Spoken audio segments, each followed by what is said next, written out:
Thank you for joining us here on NTV's Grow. Today on the show, we're going to start out with a lot of people losing their jobs, especially down in Texas with meatpacking plants closing down. We'll bring you more details. Plus, visit a rural school, Adams Central adding FFA, but it's not just the rural schools, even Omaha adding egg education programs. And we're going to take a look at what's new in equipment when it comes to strip till. Grow starts now.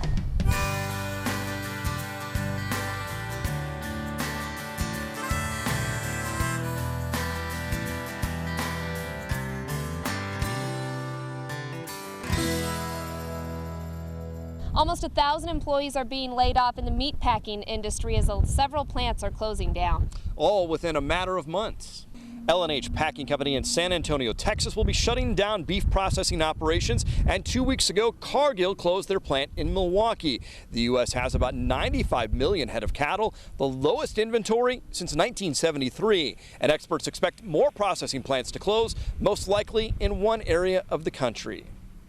I think we're slowly seeing the center of the beef processing industry move north and east compared to where it used to be. And really what that means is the announcements that have been either closing or shrinking the use, right? Processing fewer head, running one shift instead of three, those kind of things, tend to be more south and west within the national industry. It takes about 2 to 3 years to increase the number of cattle and see the effects in the grocery store. It's unclear if the U.S. has started the process of growing the herds. A Kansas meat processing plant is set to reopen after being closed for 2 years. Beef Products Incorporated shut down most of its facilities after the pink slime controversy. The company plans to start collecting fresh beef trimmings at the Garden City facility next Monday to support its Dakota City, Nebraska operations, and plans to rehire 40 to 45 employees. Over 200 workers lost their jobs when the plant shut down. Cargill agrees to a settlement after allegations had violated the Clean Water Act. EPA identified the lack of a response plan during 2013 site visit at the Blair, Nebraska facility. Through the settlement, Cargill will pay a civil penalty of $187,500. The Clean Water Act requires facilities that store large quantities of oil to develop a facility response plan that outlines procedures for addressing worst-case discharges of oil. Another facility that failed to produce a plan was located in Iowa. If you're planning to travel out of state, especially with your animals and livestock, there are a few viruses that you might want to know about. About 170 cases of vesicular stomatitis have been confirmed in Colorado and Texas. The virus is very contagious and can infect horses, livestock, and even humans. It spreads to animals through biting flies. Animals can spread it to other animals through bodily secretions. A Kansas State University veterinarian says although it's rare, it can also make people sick. Vesicular stomatitis is a zoonotic disease, which means that people can get sick. It's not common. Usually healthy, immunocompetent humans don't have problems with infection. If an individual does get sick, most commonly the signs are flu-like symptoms. There's no vaccine available for this virus. However, it usually clears up on its own with plenty of rest and fluids. For a list of symptoms to watch for in your animals, check out the USDA website. Let's check out some crop conditions here right now across Nebraska. Some rain reduced irrigation needs, but also helped out dryland fields as well. The USDA report says topsoil moisture was rated at 59% adequate and 3% surplus. Subsoil moisture rated at 58% adequate with no surplus. 98% winter wheat has been harvested, just short of the 5-year average of 99% by the state. 71% of the state's corn crop was rated good or excellent. 70% of the soybean crop rated good or in excellent condition. Nebraska's corn crop expected to be slightly smaller than last year. A new USDA report shows the corn crop forecast at 1.51 billion bushels, down about 7% from last year. Soybeans expected to bring in 278 million bushels, 10% above last year. Bountiful fall crops are expected in Kansas as well, following a devastating winter wheat harvest.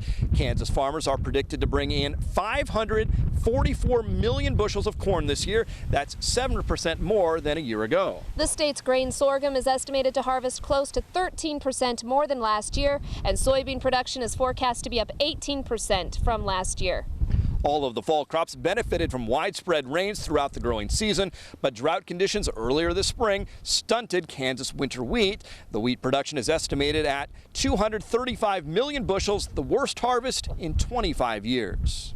It's a super weed and it's creeping into even more areas, and it can be a nightmare, especially for soybean farmers. In Maryland, they're calling it the vine that ate the South, and now it's eating even more. Kudzu vines have crept through the mid-Atlantic and northern U.S. into Canada. Kudzu is sort of a super weed, if you will, one that we need to really keep an eye on, and one that we need to come up with new ways to try and detect and, of course, to try and manage. And that's really difficult. Right now, kudzu's mostly useless besides preventing erosion. However, Ag Research Service shows it could be turned into a biofuel.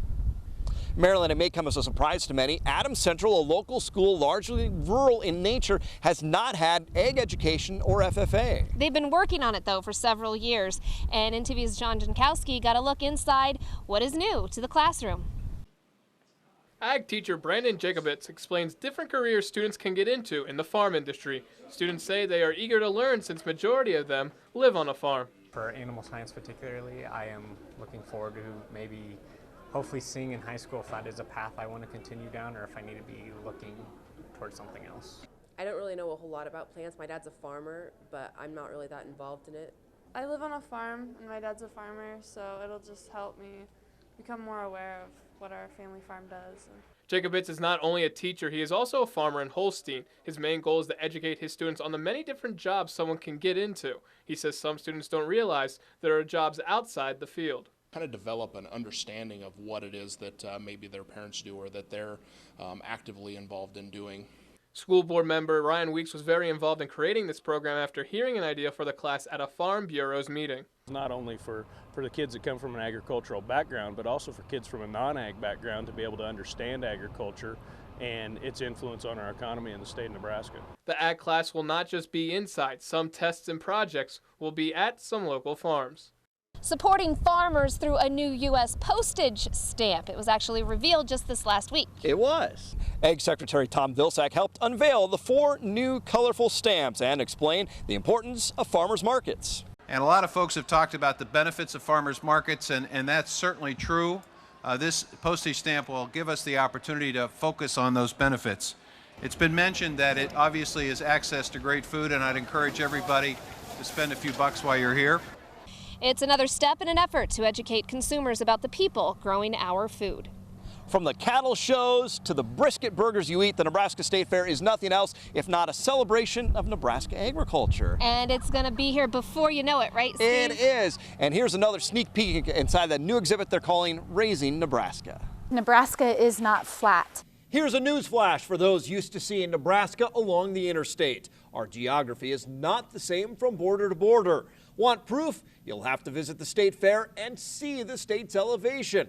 Stepping on the map will trigger an interactive video experience. With the use of infrared, they'll be able to step on a county and then facts about that county will pop up. That's just a taste of what fairgoers will experience at Raising Nebraska, dedicated to our food and the farmers who grow it. We're really hoping that we have a lot of aha moments like, wow, I didn't know that, or did you know this? University of Nebraska experts and actual farmers will be there to answer questions. Why are chickens in crates? Do cows like to be milked? This will be a safe place in order to have those discussions, show what real agriculture is about, and be able to help dispel some of those myths. Beth Janning draws on her experience as a university faculty member, but also from growing up on a central Nebraska farm. I am ecstatic to be a part of this. She comes with a strong background in science literacy, in agriculture literacy. She's been on the ground, so understands that. They're using lots of high-tech tools to convey these messages. What we have is an interactive dining room table. Click on the menu and high-def video will play. The exhibits will change over time and be open year-round. Since the fair's move to Grand Island, agriculture has been front and center with giant livestock barns a main attraction. Now, corn and beans get their due along with the land and water needed to grow them. And Maryland, that new building, it's a massive complex. It's not just the agriculture experience, also game and parks that are going to have, believe it or not, waterfalls, a shooting range, rivers, all sorts of cool stuff inside there. It's a don't want to miss event, that's for sure, at the State Fair. Also, you don't want to miss what's coming up after the break, what's new in equipment when it comes to strip till. And still to come, Farm Youth of the Month.